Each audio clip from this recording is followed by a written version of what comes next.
Hello everyone, this is Brandon from Void Radio here, and today we have a very different but very important conversation, and we have Katie joined with us today. Katie is the founder of Enough. Enough is a non-profit organisation started in 2024 by Katie and Tom Allchurch, aiming to support survivors of sexual assault in the UK. Can you start by telling our listeners what is Enough? What is it all about, and what inspired you to start this initiative? Enough has two aims. We created it because we want to support survivors and we want to deter perpetrators. Yeah. Ultimately, we want to end rape. We don't think that effective deterrence for this crime exists yet in society, and it has reached intolerable levels. So over 400,000 women were raped last year in the UK. At a university of the size of University of Bristol, 500 students are raped each year, 600 at UE, and these are estimates based on the prevalence of rape at universities in the UK. And this problem, while it is so pervasive, it is completely hidden because 5 in 6 women nationally and 90% of students choose not to report because the existing systems of reporting do not work for them.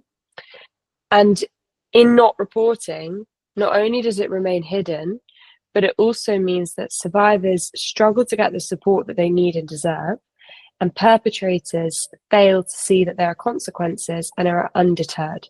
And conviction rates stand at less than 1%. And people have famously said, Vera Baird has famously said, rape has been decriminalized, and that is what we are trying to solve. We believe, and it has been proven in other approaches, that with other examples, that social deterrence can be just as powerful, if not more powerful, than criminal deterrence. And what we mean by that is if we can create a form of reporting that gives survivors power that they actually want to use, then that will reveal the scale of the problem, that will put shame on perpetrators, that will show them that there are consequences for their actions and make the potential cost of it higher than the potential benefit, which is the other way around today. And then we might be able to influence some level of change and end this crime. And what we did at Enough was actually say, the system today has been kind of force-fitted into this problem. So we've taken the issue of rape and we have applied the current criminal justice system. Rape is incredibly nuanced. Criminal justice system is very black and white. It is almost impossible to prove beyond reasonable doubt that it happened, and that's why we see convictions so low. And so what we did is we went and spoke to survivors. We put posters up on the backs of loos back in Freshers 2023, and they simply said, are you a survivor and do you want to help end rape? And in those conversations, and those were very detailed, going through someone's experience, how that made them feel, what they wished had happened, what helped them, what didn't help them, whether they reported, and most importantly, their ideal solution. And in hearing that and in hearing the impact of other things they did do, we were able to develop Enough because we wanted to create something that gave survivors what they wanted. And while every single person's account of what happened is different, the themes that everyone seems to have in common is if they are not reporting officially, what they want is just a simple way of confirming what happened, not necessarily to do anything with it, but just to have that acknowledgement and validation and control when that's been taken away from you. The first thing. The second thing is deterrence. They want to help protect other people. And of the people that do go to the police today, that is the main reason why people report. And that drive to protect others is so important. The third part of what they want is just to get better quickly, effectively, without waiting years, without it costing them loads, without them being on waiting lists. And so across reporting, across the kit, across recovery, Enough is the first time that this problem has been solved for survivors and not for the system. And we think that's one of the reasons why it's been received so well and has been so impactful, because it's so intuitive to people. The reality for a student today is that if they are raped, there is nothing to help them.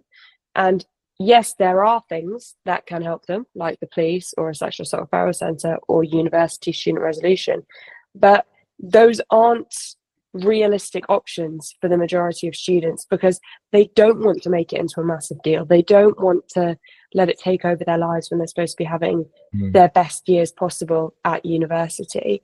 And most of the criticism that we tend to get about enough is people should use the existing systems.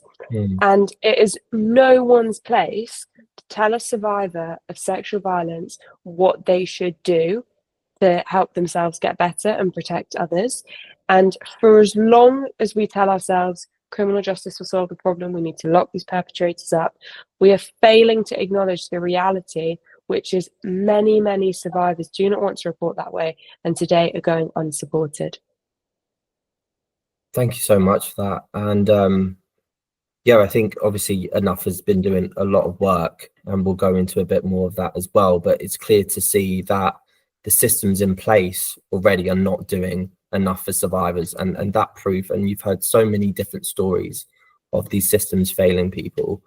I'd just like to go into sort of where you started, and you speak there on the 500 cases in UOB.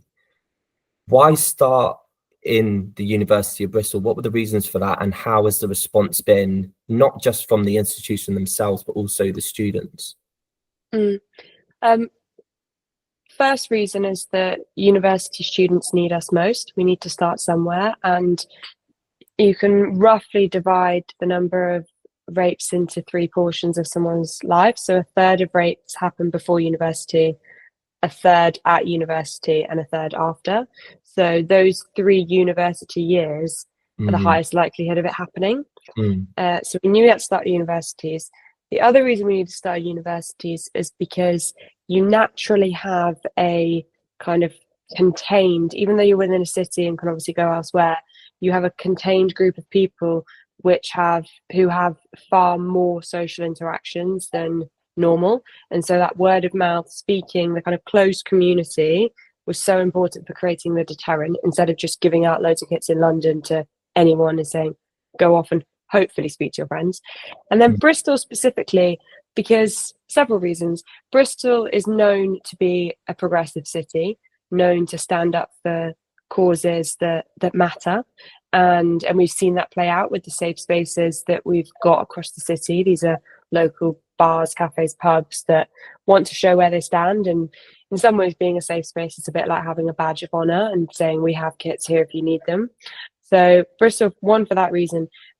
Also because there's several universities here. So it's not just giving it to one set of students and saying, this is for you. It's actually being able to help many different groups of students at the same time, even though we're just in one city.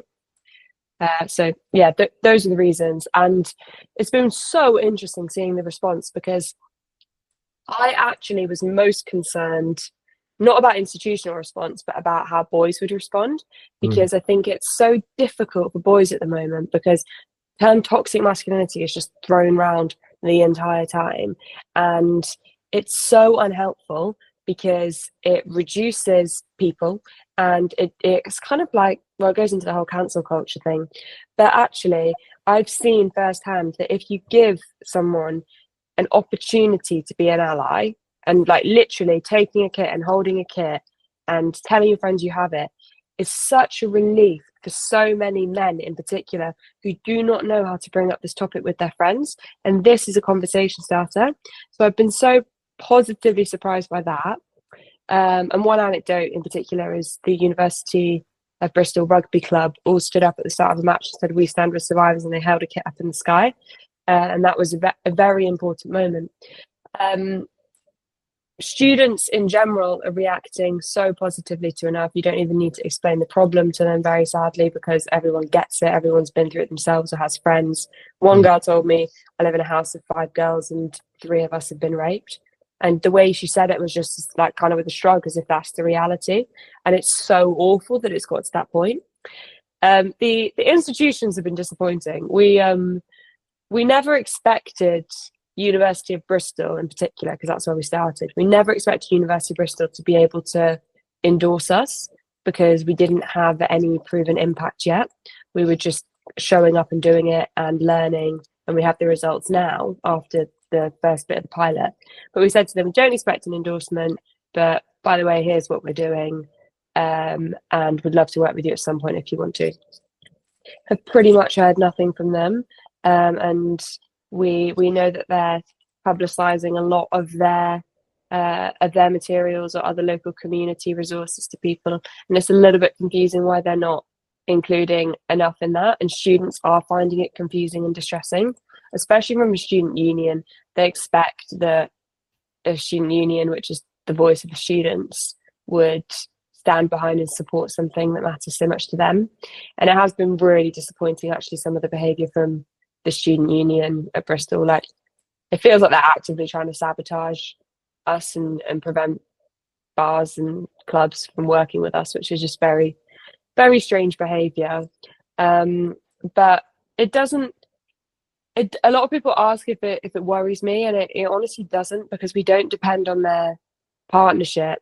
We depend on what society and what students think. And this is a new thing. It is radical. This is a taboo topic. That combination does not make anything easy. There are incumbents who don't want to be exposed for maybe not having the impact that they hope they would. And so there's natural resistance, even though at the start I thought it would be, oh yeah, everyone's holding hands and we've got a great new idea to solve sexual violence. It hasn't been quite like that. I think it will at some point. I heard this interesting thing on the radio this morning about the first people to start doing heart transplants. The world thought that was so dodgy and shouldn't happen, to the extent that if you were found to have done a heart transplant on someone, you could actually be killed yourself. And so now we depend on that as a essential form of surgery. And I think this will be something similar. Honestly, I think it's just going to be an interesting story of 20 years from now, self-testing for rape is commonplace, and people expect that because it's so obvious, it's so intuitive, and this will just be the difficult start. But I really believe we will get through it, and I think it's just noise at the moment, because what matters is what students want and what society wants. Absolutely. And I think you bring on a really interesting point there, and coming from the perspective of community radio station, the people power that you see in Bristol, especially, you know, what I like to call the from the bottom up. Exactly. Seems to be where the power really lies in this city, and it's really great to see that. And, you know, from my personal experience meeting some of your ambassadors as well, it's really great to see that a lot of them are young. A lot of them, I suppose, are students as well. So we've spoken obviously about the response of students and institutions, but what about from these universities, the students that have come to actually be ambassadors in this project? How's that been? Working with the ambassadors has been one of the highlights, without a doubt, of doing enough, because many of them I met through those posters, which is a really interesting recruitment style. I recommend it to people, actually. It's great branding. Brilliant branding. Yeah, mission aligned posters on the backs of loos to build your team. And it is a group of such inspiring and courageous and committed and bright orange people. And it's such an important part of what we do, because sadly, people don't trust institutions anymore to solve this problem, especially students. And there is something so restorative in seeing students helping each other, and students helping the local community, and the local community helping students as well. And it's all, it feels right for it to be done that way, and it shouldn't have reached this point. And many people say to me, two most common things I hear is, how has this not existed? Like, this is so obvious and it's so needed. And at first I thought, yeah, how has this not existed? I don't get it.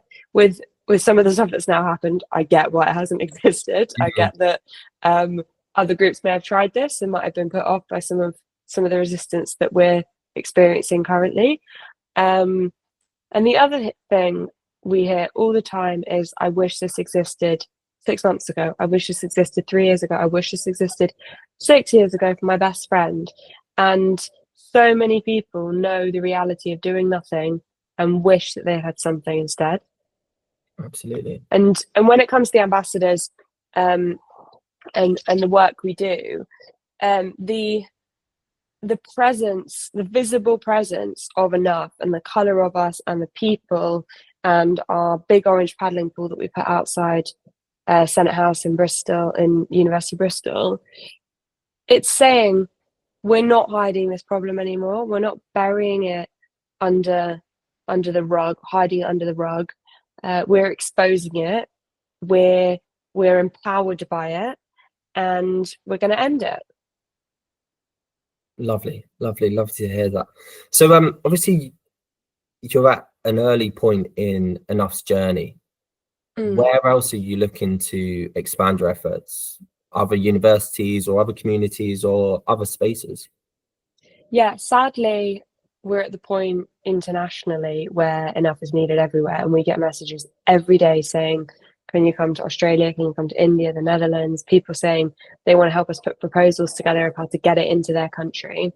And we will ultimately be in all of those places, but our focus for now is the UK, and our focus is specifically universities.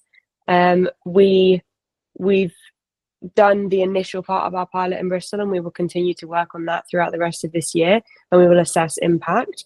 But at the same time, we are speaking to universities and students' unions who want to be on the forefront of solving this.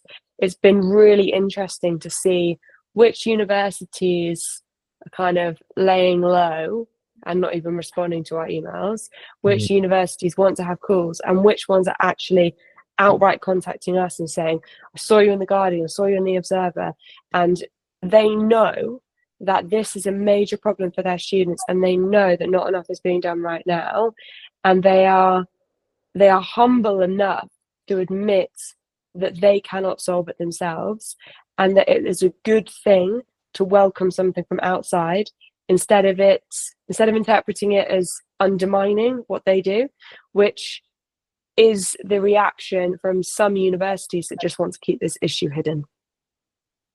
So our plan...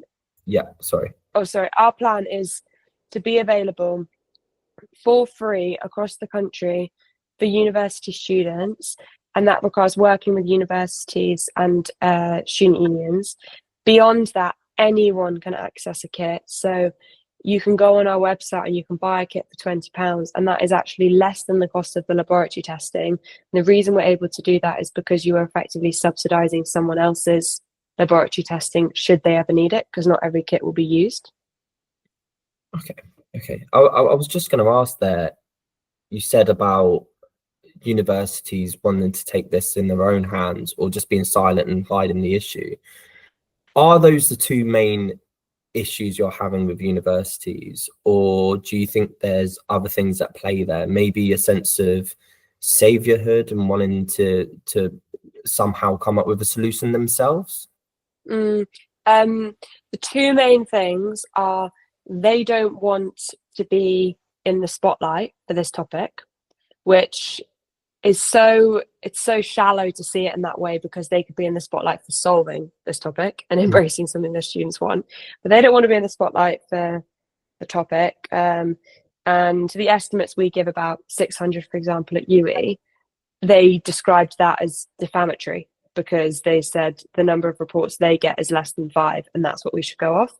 And that's the problem. If you're hiding the issue and saying it's less than 5 because that's the number that came to us, then you're failing to acknowledge the issue that needs to be solved. So the first thing is they don't want the problem exposed. The second thing is every single university has something that they are working on this topic. Some far more than others. Some have therapists that are purely for students that they hire. Others just have resources. Others have reporting schemes. And there is a little bit of like a guru complex in that, and defensiveness, where if they bring in something else, is it admitting that they're failing in what they're doing currently. Mm. And it's that mindset of either or, us or them, that is so destructive and counterintuitive for survivors, because what is right for one person isn't going to be right for someone else. And you need to give someone, we as a society need to give people choice, because that is definitely what's lacking today. And what we do at Enough is, we're not saying we alone are enough, we're part of the solution. And we learned, for example, that many people do not know what a sexual assault referral centre is. And that is a major problem, because those are NHS practices that offer holistic care to people in the aftermath of sexual violence. And last year, they only were able to help 30,000 people, and this happened to over 400,000. They do not have the capacity to be able to help everyone, but also many people don't even know about them. So we did a reel explaining what a sexual assault referral centre is and explaining how to find one. But that same collaboration and signposting and wanting to support like-minded institutions and organisations in the best interest of survivors is something that has been shocking to me to not experience. So for as long as universities are able to continue to bury their heads in the sand, we're not going to be able to solve this problem. But there are universities that want to be proactive in changing this, and we're so pleased to be able to speak to them. And I think it will be interesting to see which ones fall onto that side of being proactive and which ones are ultimately shamed into providing this, which would be very disappointing. It would be disappointing, but you imagine if a majority of universities pick this up within a year, it is going to put a big, unfortunate spotlight on those that haven't decided to do so. Yeah, and we don't want it to get to that point. I mean, no. You pressed on something there about, sexual violence, and that for certain institutions, this is a difficult topic for them to address, but it is something that obviously needs to be discussed. What do you think, sort of outside of universities, are some of the sort of misconceptions around this issue?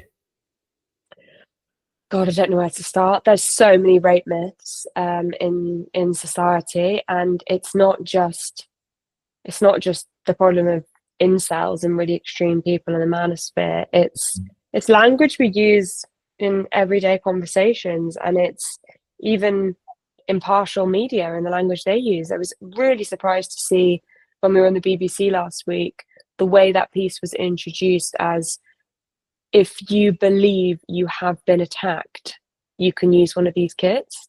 And there are two major problems with that. If you believe you have implies doubt and shame, and attacked, many rapes, the majority of them are not physically violent, they are emotionally violent. So we continue to use words that are not reflective of the reality of rape. And so much of what we're doing at Enough is far bigger than this kit. It's actually a campaign where we are revealing the reality and the nuance of rape. Every single time someone reports to us, we post an anonymous part of that report on social media, and they choose which part that's going to be. We make sure that there's no one named in it and there's no swear words in it. But otherwise, we post it. And people have told us, people have fed back that has allowed them to understand and empathize with survivors. Our content has been viewed over 10 million times, and those are messages of empowerment, of solidarity, of deterrence. And it's things like this and taking an empowering stance on the topic that means society actually wants to engage with it, because no one's spending their free time going and Googling rape testimonies. But if you have it embedded into your social media and it comes up in the same way that your local cafe does or celebrity you follow, that forces you to have little and often pieces of information that mean that as a society on the whole, if we start to do that, we will start to unshackle some of those rape myths, and start to live as a society that is in solidarity with survivors and not with perpetrators. Because the biggest problem today is that people are complicit with perpetrators. And more often than not, and this is from the research that we did right at the start, more often than not, if you tell someone close to you that you have been raped, because most of the time the perpetrator is within the friendship group or loosely connected, the friend will not change anything. They will not say, I'm not going to be friends with this guy or not spend time with him, because it is socially inconvenient for them. And until we can make the norm to support survivors, not perpetrators, like all of this work on highlighting rape myths and correcting them and doing infographics, it's futile. We have to actually create effective behavioral change, and that is what the point of Enough is.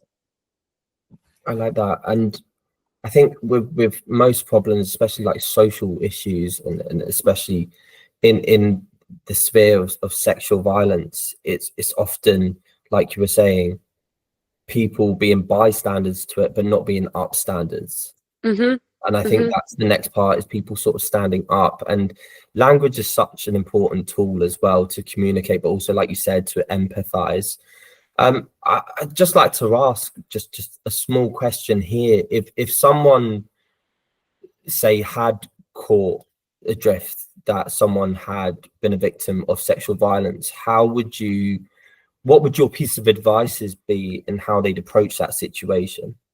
Because I think that's definitely something that some of these listeners would be thinking as well. Yeah, it's such a good question. And the thing that we say when we give out the kits is that you are having this kit for your friends as well as yourself.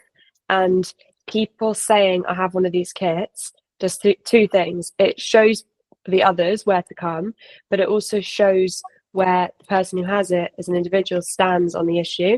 And the assumption is, because most people, when this happens, they don't know where to turn. But if your friend has said, I have one of these kits and I'm here if you need it or me, that shows them, okay, yeah, you're someone that I can confide in and trust.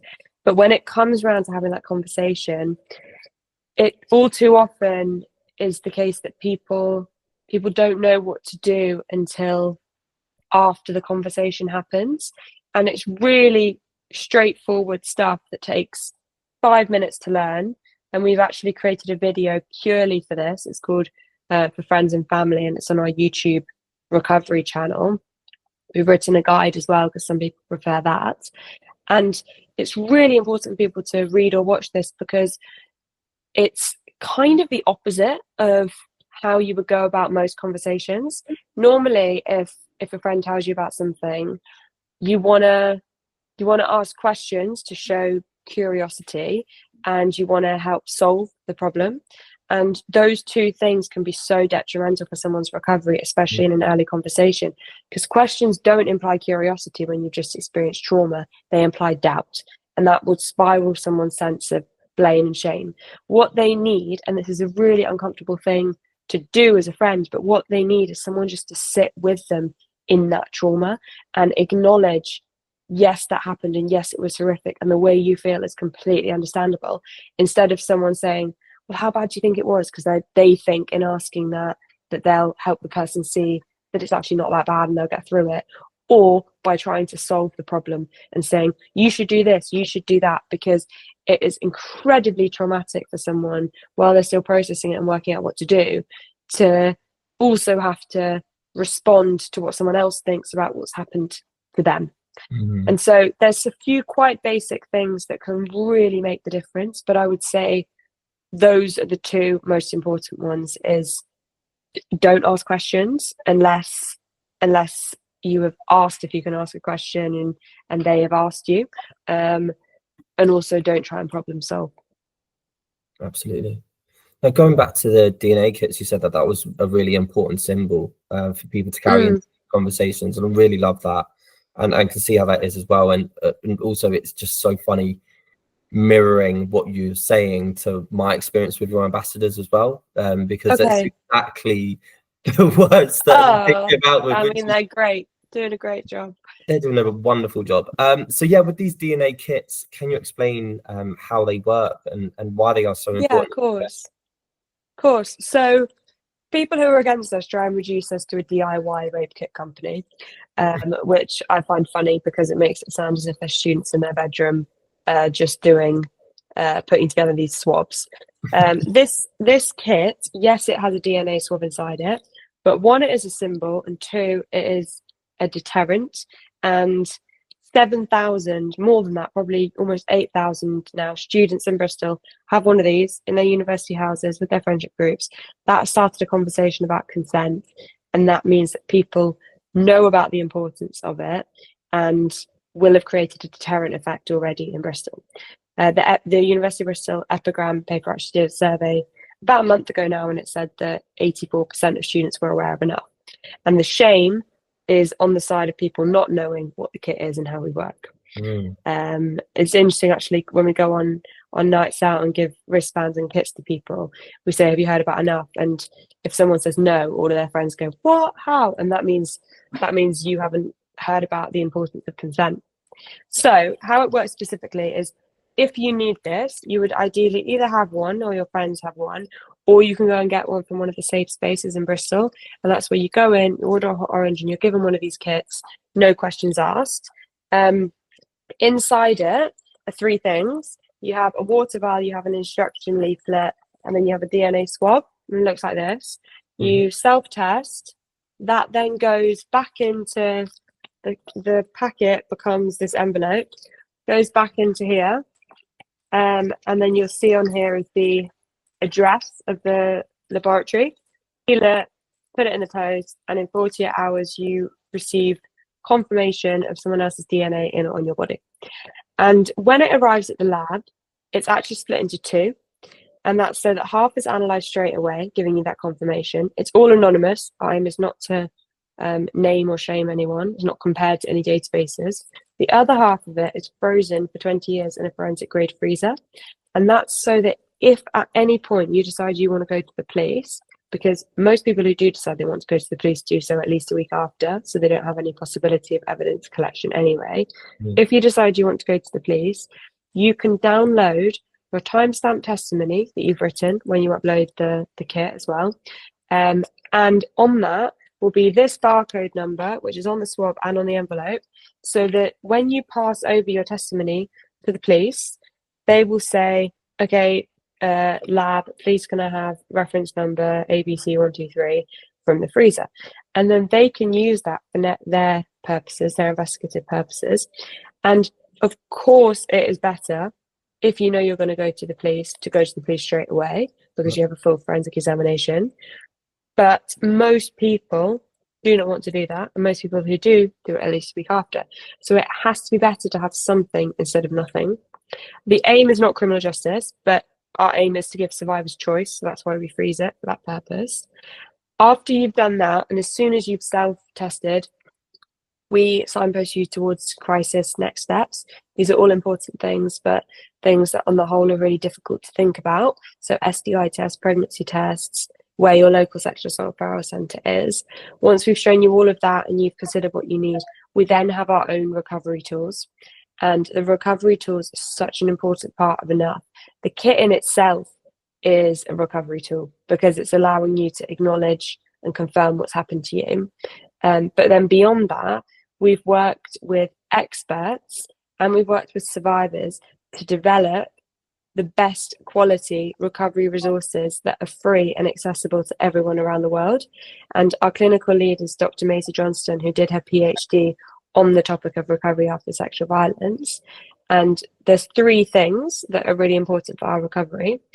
The first is that it has been proven now by the NHS, a program called Spring, that it is just as effective to watch an online episode with a therapist as to have a face-to-face one-on-one conversation.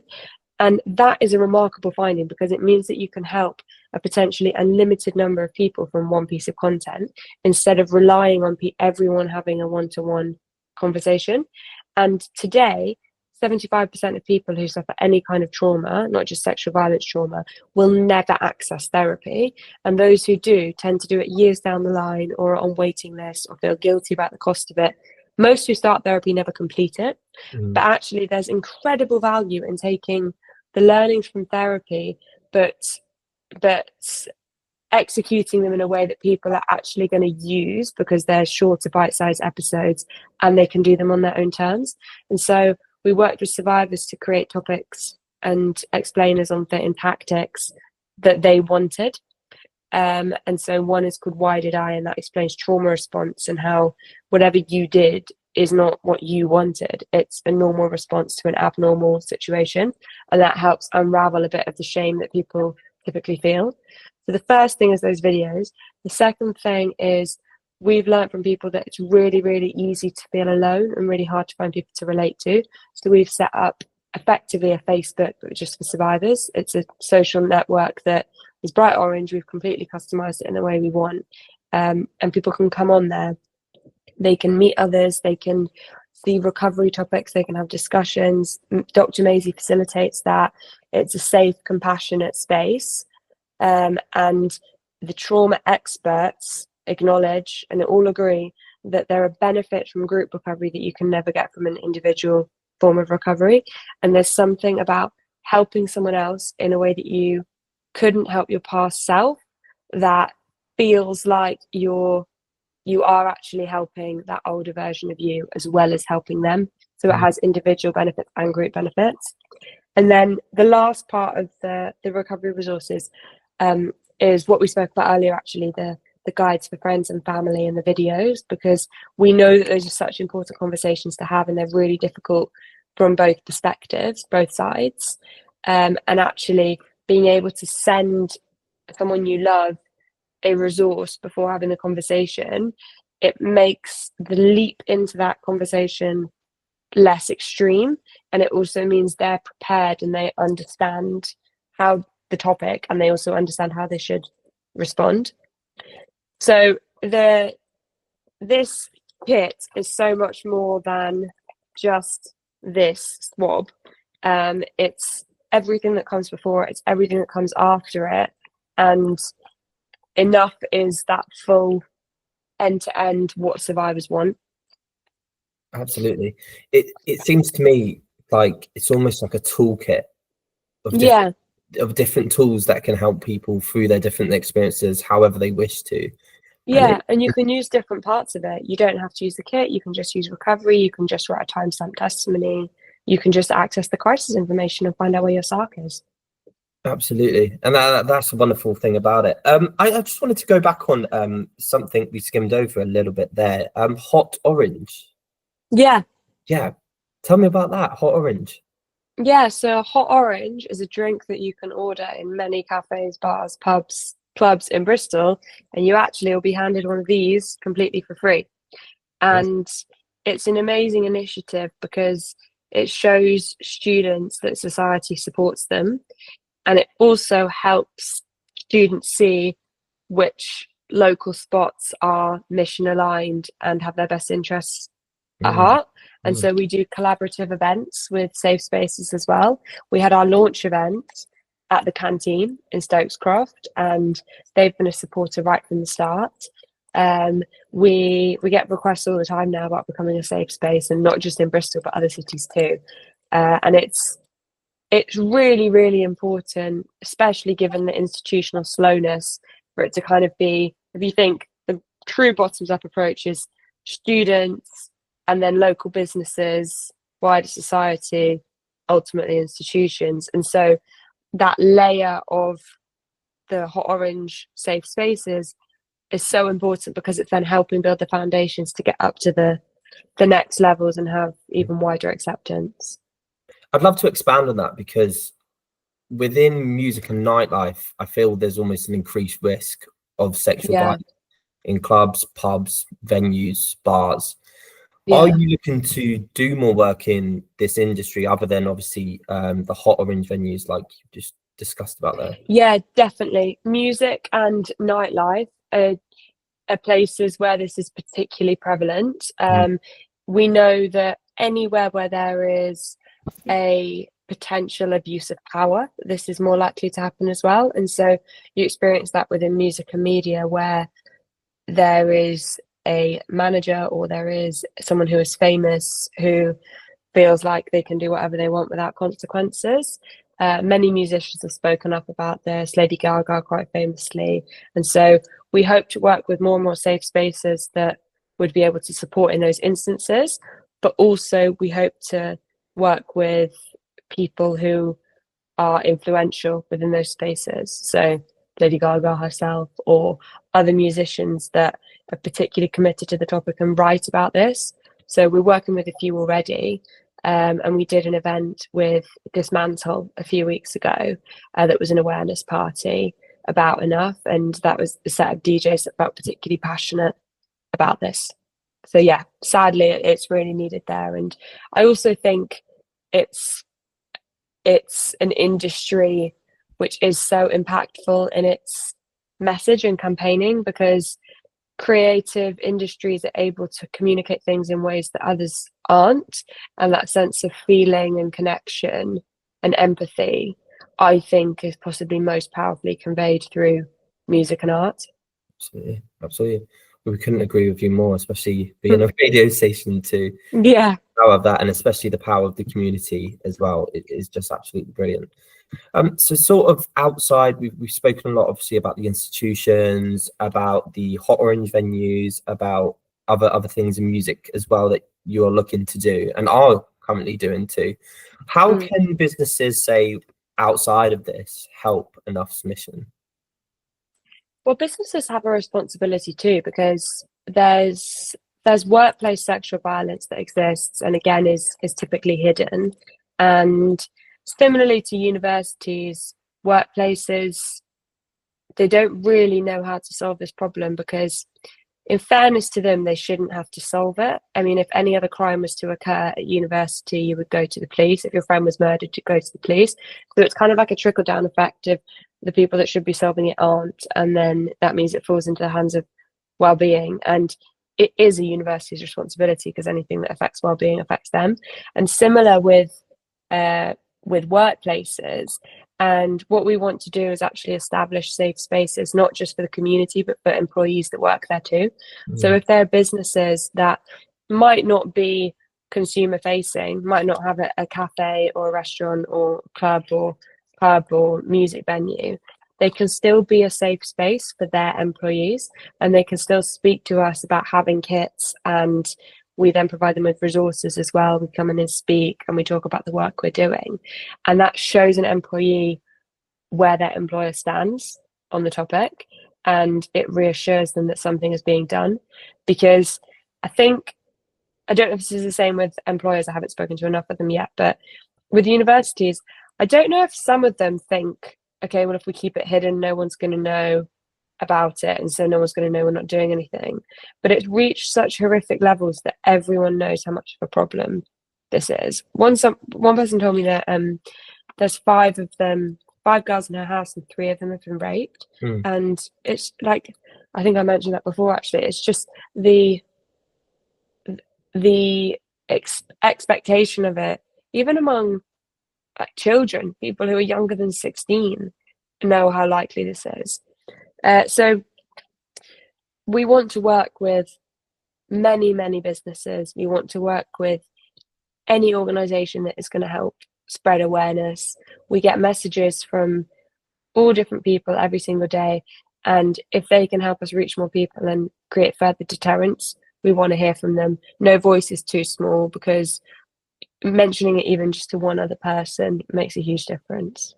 Absolutely. I think as well, when you think of businesses as such a big part of people's lives, like people may be victims of sexual violence and go to work the next day and exactly days a week and spend most of their life in work. Exactly. But for there to be businesses and organizations that support your message, I think is really, really important on your journey. Yeah.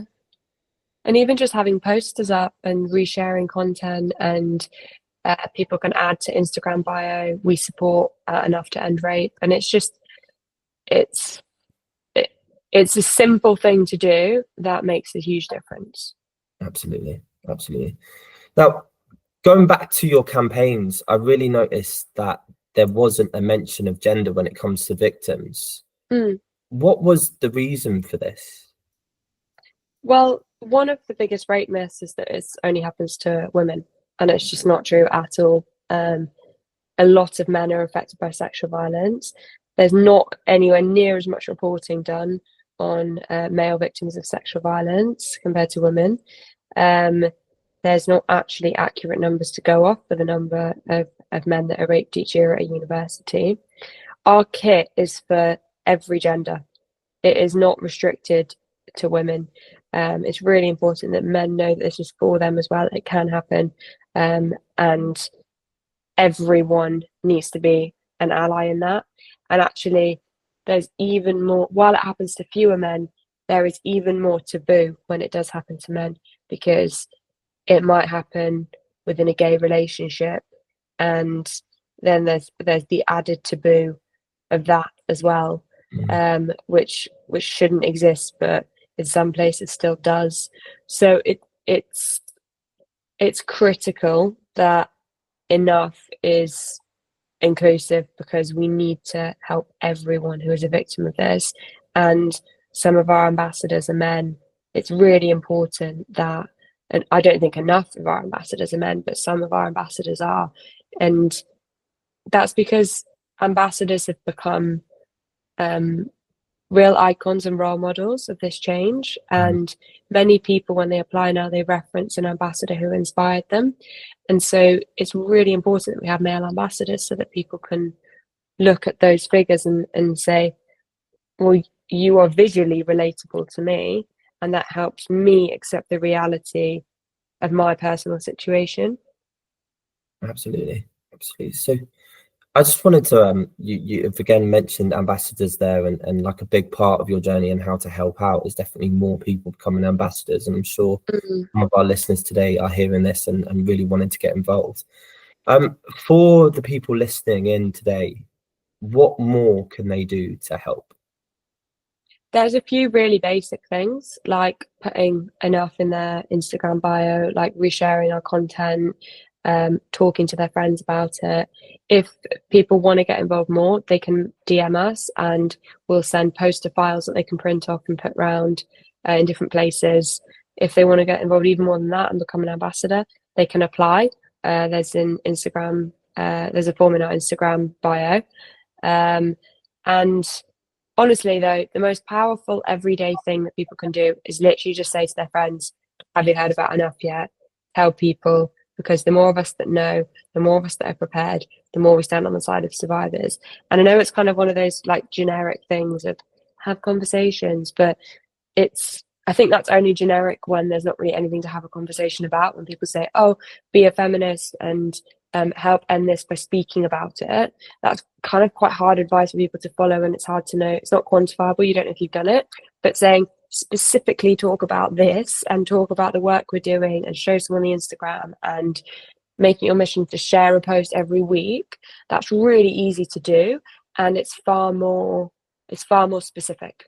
So hopefully that's straightforward and impactful for people to follow. Thank you so much. And yeah, just obviously off the back of this call, I hope we can be a hot orange location as well and help out with your project, and also would love that in the future. And I'm sure once this is out, there'll be plenty of more information about that too. Thank you so much for your time today, Katie. Is there anything else you wanted to add on to the end? Yeah, the final thing I wanted to say is that, especially because your listeners are the Bristol community, we have only got to the point that we're at now, and it's been very quick because of the support from the Bristol community, whether that's safe spaces, students, society, parents, lecturers, whoever it is. We have given out almost 8,000 of these, well over 7,000 of them in about 14 weeks. Our content's been viewed over 10 million times. We've had 100 times the number of ports to us than versus the university. We've had 80,000 views in 1 week of recovery content. So the scale of impact and the level to which enough is reaching all corners of the globe via social media is because of the commitment and contribution of the local Bristol community. And please just keep that up, because you might not realize it, but you liking or sharing something means the Instagram algorithm then pushes it to someone further and further away, and a little girl in Finland might see it and be inspired by the world that she believes is possible because of the work we're doing. So thank you to everyone in Bristol. It's the last thing I want to say.